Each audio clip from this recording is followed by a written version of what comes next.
जावेद और आसिफ सानी नाम पर वो धमकियों पे आ गए थे। मलक रियाज जो है ये प्लॉट हर सूरत लेना चाहता था। मेरे आसपास के लोगों से इन लोगों से काफ़ी थ्रेट है। उन्होंने उसी वक्त वो जो झूठी FIR थी उसको क्रैश कर दिया, खारिज कर दिया उसी वक्त। और हम लोग फिर घर आए, मतलब घर क्या पहले अपनी गाड़ियों के पास गए, उनकी बुरी हालत थी। फिर उसके बाद अपने फ़ोन शोन लेने थाने गए और मेरे प्लॉट पे कोई 50-60 गुंडा उस वक्त बैठा हुआ था मेरी ही चरपाइयों पे। और हमारे जो कंटेनर के लिए मैंने फ़ोन किया तो उन्होंने कहा कि जी कंटेनर आपका इन्होंने जो उठाया है तो वो कोई टी चौक है वहाँ पर इन्होंने फेंक दिया है। बैरिया की जो मशीन थी और उसकी उन्होंने, कुछ लोगों ने मुझे वहाँ जो तस्वीर मूवीज़ बनाई थी वो मुझे भेजी गई। वो जो लोग पब्लिक थी उन्होंने, तो वो मेरे पास तमाम मूवीज़ के साथ पूरी एपिसोड की जो भी वो है वो मौजूद है। फिर मैंने अपनी एप्लीकेशन दी कि जो हुआ था, तो उस पे इन्होंने कोई, मतलब SHO ने तो कोई वो नहीं किया। फिर मैं SSP ऑपरेशन के पास गई, उन्होंने मेरा जो है मौक़िफ़ सुना, एप्लीकेशन दी फॉर FIR। तो FIR के बाद उन्होंने हसन कोई SP हैं उनके पास भेज दिया। वहाँ पर सऊद साहब कोई SP हैं, उन ASP के पास भेजा। फिर सऊद पर के साथ SP हैं वहाँ पर। ये 3-4 दिन हमारी परेड लगती रही और फिर उन्होंने कोई मीटिंग की आपस में, दोनों SPs और ASP ने। फिर उन्होंने मुझे बुलाया और उन्होंने कहा कि जी आपकी हमने पुलिस इंक्वायरी जो है वो का ऑर्डर कर दिया है। वो महकमाना उनकी इंक्वायरी शुरू होगी कि उन्होंने आपके प्लॉट पे कब्ज़ा दिलवाया मलक रियाज को। और दूसरा आपकी ये जो एप्लीकेशन है इस पे क्रॉस वर्जन FIR हो जाएगी। FIR नंबर एक ही रहेगा लेकिन दोनों की FIR होगी, नंबर एक ही होगा। मैंने कहा जी ठीक है। अच्छा, मैं वापस आ गई। मैंने उनसे रिक्वेस्ट की कि मेरे प्लॉट के ऊपर इस तरह लोग बैठे हुए हैं और वो कुछ बनना शुरू हो गए, कमरे वगैरह जो वो बना रहे हैं। तो उन्होंने कहा कि जी वो मैं रुकवा दूंगा। अगले दिन मैं उसकी रिपोर्ट लेने गई तो उन्होंने कहा कि जी मैंने कमरे जो हैं वो रुकवा दिए हैं और वहाँ पर काम नहीं होगा और आप कल अपनी ये ले जाइएगा, मतलब है हम भिजवा देंगे रिपोर्ट। सर मैं 10 दिन मुसलसल जाती रही और मुझे किसी ने एंटरटेन नहीं किया। और सर नहीं है, सर हैं, सर अभी वहाँ गए हुए हैं, सर अभी वहाँ गए हुए हैं। तो इसी तरह 10 डेज गुजर गए। तो उसके बाद वहाँ पर काम भी होता रहा। मैं रोज़ मूवीज़ भी बना के और मैंने 1-5 भी करके कि ये मेरे प्लॉट पे कंस्ट्रक्शन कर रहे हैं, कमरे बना रहे हैं तो इनको रोका जाए। मैंने 1-5 भी मैं रोज करती थी और मैं मैसेजेस, मतलब मैडम स्टे होने के बावजूद और आपके जो खिलाफ उन्होंने मुकदमा जो है मिसाली पुलिस ने जो झूठा मुकदमा दिया जिसे ड्यूटी मजिस्ट्रेट ने नाजरीन जो है वो खत्म किया। हालांकि नाजरीन हम आपको ये भी बताते चलें कि ड्यूटी मजिस्ट्रेट जो होता है वो कभी भी कोई भी इस मुकदमे को इस तरह खारिज नहीं करते, सिर्फ महज वो जमानतों की हद तक महदूद रहते हैं, क्योंकि ये पर्चा इस कदर नाजायज था और ऐसा एक हंसता हुआ पर्चा था कि जिसको देख के कोई बंदा भी जो है उस पर यकीन करने के लिए तैयार नहीं था। तो मैडम आप मुझे ये बताएं कि इस वक्त मिसाली पुलिस जो है जिन्होंने ये सारा काम किया है तो उनकी तरफ से अभी तक आपको कोई भी रिलीफ या मतलब है कि आपके प्लॉट पे अभी तक जो है वो मलक रियाज एंड जो उनकी कंपनी है उनका जो है स्टे के बावजूद और जो है मतलब है कि इन तमाम कानूनी नुकात के बावजूद वो वहां पे अपना कंस्ट्रक्शन का काम जो है वो चल रहा है, तो इसकी क्या वजह है या इसका क्या मामला है? जब 10 दिन तक मुझे वहाँ से कोई रिलीफ नहीं मिला तो फिर मैंने, वकील साहब ने कहा कि हम 22A होती है कोई वो लगा देंगे। तो फिर मैंने 22A जो है वो अप्लाई की कोर्ट में और वहाँ पर इनको 7 दिन की डेट पड़ी थी और SP 2018 थी या 15 डेट थी।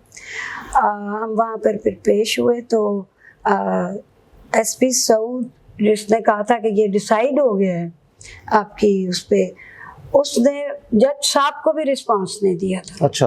कि उन्होंने जब पूछा, पहले वो एक दफ़ा डेट देते हैं कि आप इस मैटर्स को आके एक्सप्लेन करें, तो उन्होंने कोई रिपोर्ट नहीं दी हुई थी।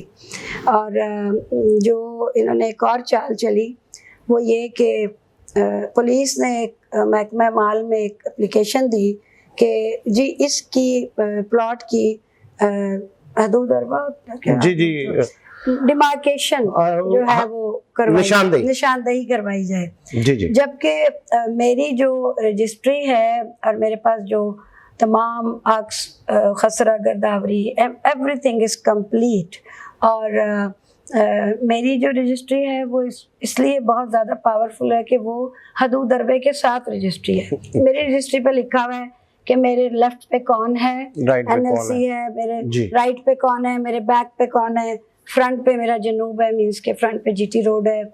तो ये चीज़ें मेरी जो है वो स्टैब्लिश हुई हुई है, तो इसको तो कोई चेंज कर ही नहीं सकता। तो वो इन्होंने वो इसलिए किया है कि ये मलक रियाज, तो आपको पता है कि वो जब पुलिस ख़रीद सकता है तो ये जो महकमा माल के जो भी AC और ADC और जो भी ADCR हैं, जो भी, मुझे ये आइडिया नहीं था। तो वो एप्लीकेशन का मुझे पता चला कि कोई एप्लीकेशन दी है पुलिस ने, और आप यकीन करें कि मुझे इतनी हैरानगी हुई, क्योंकि हम गलती से ज़रा पढ़े लिखे लोग हैं। सही। तो मैंने उसको जब देखा कि FIR ख़त्म हो चुकी है, पुलिस का मैटर आउट, पुलिस का कोई अब लेना देना है ही नहीं किसी भी चीज़ का, जो उन्होंने करना था वो तो कर लिया उन्होंने। तो पुलिस की क्या जुरिडिक्शन बनती है कि वो किसी के प्लॉट पे जो है वो डिमार्केशन मांगे, ठीक है। अब जिस नाम से इन्होंने कोई सिक्योरिटी गार्ड था जिस नाम से उन्होंने FIR झूठी करवाई थी, उसके पास ना तो कोई उस प्लॉट की मलकियत है, ना उसके पास कोई पावर ऑफ अटॉर्नी है, ना ही उसके पास कोई साइनिंग अथॉरिटी है। तो इसके लिए तो सिर्फ मालिक ही एप्लीकेशन दे सकता है कि मेरे प्लॉट की डिमार्केशन की जाए। तो उन्होंने ADCR साहब ने पुलिस की एक गलत एप्लीकेशन पे कार्रवाई करके उसको आगे जो है वो फॉरवर्ड कर दिया। और ADCR बहुत पढ़ा लिखा इंसान होता है जी बिल्कुल, और उसकी पोस्ट जो होती है, उसके बाद वहाँ से जो साहब हैं, तहसीलदार साहब होते हैं या कोई, उन्होंने भी आगे से उसको कार्रवाई को ओके करके, क्योंकि सारा कुछ तो मलक रियाज साहब ने, ये सारे उसके खरीदे हुए लोग हैं। नाज़रीन, हम आप मैडम से ये भी सवाल पूछेंगे मैम से।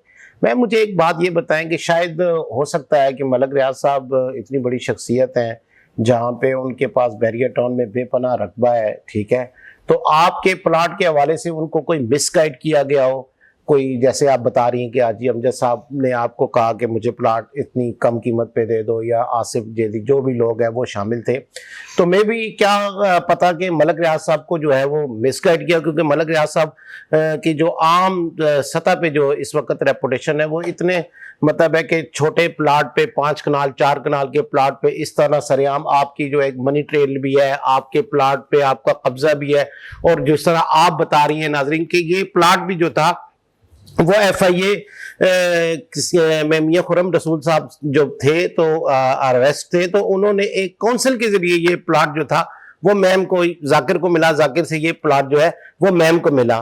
तो इतनी वाजिया ट्रेल होने के बाद और उसके बाद आपके प्लाट पे उन्होंने जो इर्द गिर्द के जो प्रॉपर्टी डीलर्स या प्रॉपर्टी से मुतल्लिका लोग हैं, तो वो मेरे ख्याल में शायद हो सकता है कि मलक रियाज को मिसगाइड किया हो, तो इसके बारे में आप क्या कहती हैं? तकरीबन 18 साल से बैरियर टाउन में और DHA का 2 ही सोसाइटीज़ में काम कर रही हूँ।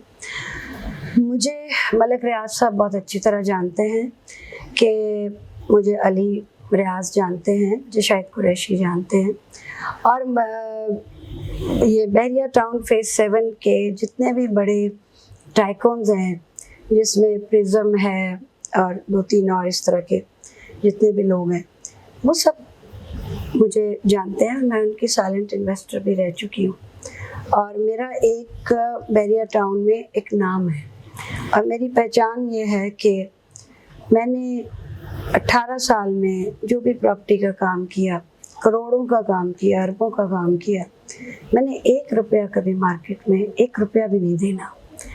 मेरे करोड़ों रुपए लोगों ने मार्केट में देने हैं, मेरी पहचान है।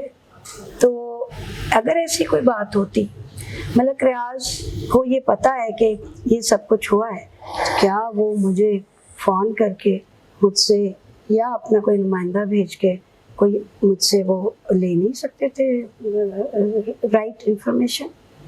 यस, ठीक है। तो मतलब है कि इस वजह से उनसे मुझे ये है, क्योंकि अगर मैं उनके लिए बिल्कुल अननोन होती तो फिर तो उनको मुझे ये होता, लेकिन जबकि मैं 18 साल से हमेशा सब कहते थे कि मलक रियाज जो है वो कब्जा ग्रुप है। ये मेरे तो इवन मेरी फैमिली के जितने बाहर के लोग हैं वो बैरिया में जो है इन्वेस्ट करने को पसंद नहीं करते थे। वो कहते कि हमने DHA में ही करना है। तो मैं हमेशा मलक रियाज की सपोर्टर थी, और आज मैं खुद हैरान हूँ कि मैं बिलीव नहीं करती थी इन चीज़ों पे, लेकिन जब मेरे अपनी ज़ात के साथ ये हुआ तो पहले तो मैं इन शॉक थी और मुझे यकीन नहीं आ रहा था कि पाकिस्तान को एक नई लाइफ देने वाला जो एक इंसान है, लाइफ स्टाइल देने वाला, उसने डिलीवर किया हर जगह। थोड़ा बहुत जिस तरह वो कह देते हैं कि भाई मैं पहिए लगा देता हूँ फाइल को या कुछ, तो मलक रियाज साहब आप फाइल को पहिए ज़रूर लगाएं, लेकिन आप ये ना करें ना कि आप लोगों के हक खा जाएं, बिल्कुल ही मतलब है उन पे कब्जे कर लें।